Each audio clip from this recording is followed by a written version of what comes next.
Sensors are all around us in our daily lives, both at home and at work. You might not even notice it, but it's likely that a sensor is affecting you in some way every single day. In this video, we'll dive into what sensors are, what they do, and how they're used in process control. Let's get started.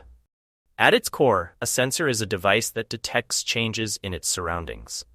Nowadays, we have sensors that can detect sight, touch, sound, smell, and even taste. Without these sensors, the conveniences we take for granted in our homes and workplaces would be much harder to achieve. Take driving to work as an example. The traffic lights at intersections often rely on sensors embedded in the road, which detect when your car arrives. Or consider automatic doors at a grocery store. They open because a sensor senses your approach. In industrial environments, sensors play an equally important role. They monitor variables like temperature and pressure in batch processes, allowing systems to automatically display and control these conditions.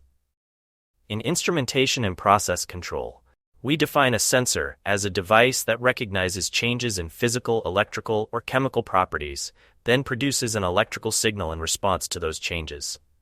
But what kind of physical properties do sensors usually measure? Common examples include level, temperature, flow, pressure, speed, and position. From a process control perspective, sensors can be divided into two categories, passive and active. Passive sensors need an external power source to function, while active sensors do not. For example, a thermocouple is an active sensor. It generates a voltage when exposed to heat without requiring external power. As the temperature rises, the voltage output from the thermocouple increases. Another example of an active sensor is the piezoelectric sensor.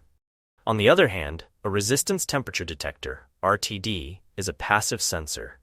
It relies on changes in its resistance to measure temperature, but it needs an external power supply or excitation circuit to detect these changes. A strain gauge is another example of a passive sensor. Now that we've gone over sensors and the types of properties they measure, let's talk about how they're used in industry. In most process control systems, sensors are connected to transmitters. This is because the raw signal from a sensor often needs to be processed or amplified before it can be used. For example, consider a thermocouple, which produces a tiny voltage when heated. In fact, over a 450-degree Griffith temperature change, the output might range from only 8 millivolts to 18 millivolts. In process control, this tiny voltage is converted to a standard 4 to 20 milliamp signal, which is much easier to use in control systems.